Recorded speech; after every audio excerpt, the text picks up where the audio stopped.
மருத்துவ சீட் இந்தியாவில் வாங்கணும் அப்படின்னாக்க குறிப்பிட்ட அளவுக்கு மார்க் எடுக்க வேண்டிய கட்டாயம் இருக்கு.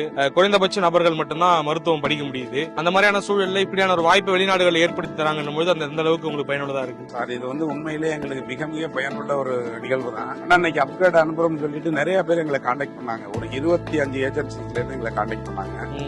எந்த கண்ட்ரி பெஸ்டா இருக்கும், யார் சர்வீஸ் பெஸ்டா கொடுப்பா அப்படிங்கிற மாதிரி எல்லாம் தேடிட்டு ஒவ்வொரு ஆளும் முன்னுக்கு பின்னு முரணான தகவல் தான் எங்களுக்கு கொடுத்தாங்க. ஒரு ஏஜென்சில இருந்து 4 தடவை கான்டாக்ட் பண்றாங்க. ஒரு டைம் 20 லட்சம் தாங்க அப்படிங்கிறாங்க, இன்னொரு டைம் 25 லட்சம் தாங்கிறாங்க, ஒரு டைம் 18 லட்சம் தாங்கிறாங்க. அதனால நம்பிக்கை இல்லாம ஆன்லைன்ல நாங்க எடுத்து சாரோட நம்பர் எங்களுக்கு கிடைச்சு. அப்படி இருக்கும்போது எனக்கு அருகாமையில் இருக்கிற நண்பர்கள் மற்றும் தெரிஞ்சவங்க எல்லாம் இந்த யூனிவர்சிட்டியை சஜஸ்ட் பண்ணாங்க.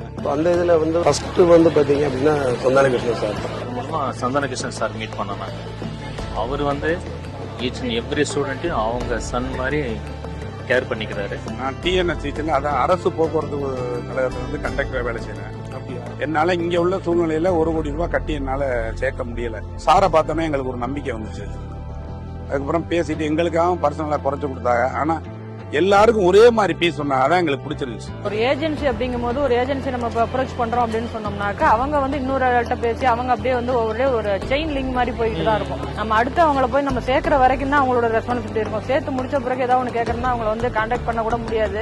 அப்ப நாங்க அவங்களுக்கு தெரியும் நாங்க ஒன்லி ஏஜென்சி தான் நாங்க அவங்க அப்படின்னு சொல்லி ஒரு ரெஸ்பான்சிபிலிட்டி இல்லாம போவாங்க. இப்ப சாரே ஒரு எம்டியா இருக்கிற போது நம்ம குழந்தைங்களோட படிப்பு சம்பந்தமா சரி எதா இருந்தாலும் சரி அவங்கள்ட்ட ஈஸியா அப்ரோச் பண்ண முடியுது, ஈஸியா கான்டாக்ட் பண்ணவும் முடியுது.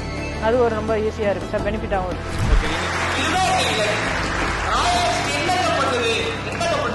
முதல் தலைமுறை வைத்தியர்களை இந்த மண்ணுக்கு கொடுத்து கொண்டிருக்கிறது. இதுதான் நான் கேட்டேன், ஏன் இவ்வளவு தூரம் குறைவான ஃபீஸ்ல இதை பண்றீங்க, ஏன் இதை நீங்க உயர்த்தினா உங்களுக்கு நல்ல வருமானம் வரும். வருமானம் வரும் தம்பி, ஆனா நடுத்தர குடும்பத்தில் இருந்து பிள்ளைங்க வரமாட்டாங்க அப்படின்னு சொன்னாங்க.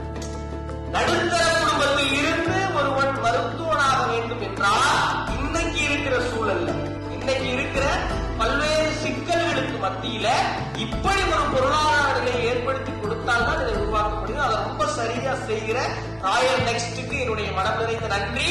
அவர்களோடு இயைந்து இங்க வந்திருக்கிறவங்க எல்லாருக்கும் மீண்டும் உங்க பேரண்ட்ஸ்க்கு நல்ல கைத்தட்டல் கொடுங்க, நல்ல கம்யூனிஸ்ட் வந்தேன்னு சொல்லிட்டு இருக்கேன். நான் சமூக நிலையை, பிற கல்லூரிகளை, பிற அகாடமிகளை ஒப்பிட்டு சொல்றேன். ஆனா நிச்சயமா ஒரு அப்பா அம்மாவுக்கு ஒரு மிடில் கிளாஸ்ல இருக்கவங்களுக்கு இது கம்மியான காசு கிடையாது. நிச்சயமா இது கம்மியான காசு கிடையாது. உங்க அப்பா அம்மாவுக்கு நல்ல கைத்தட்டல் கொடுங்க. எனக்கு தெரிஞ்சு நிறைய பேரண்ட்ஸ் அவங்க லைஃப் டைம் சேவிங்ஸ் வச்சுதான் அவங்களை படிக்க வைப்பாங்க. நிறைய பெற்றோர்கள் கடன் வாங்கிதான் அவங்களை படிக்க வைக்க போறாங்க. நிறைய பெற்றோர்கள் இப்ப வரைக்கும் கூட இந்த லட்சங்களுக்கு என்ன பண்றது தெரியல. பிள்ளைய முதல்ல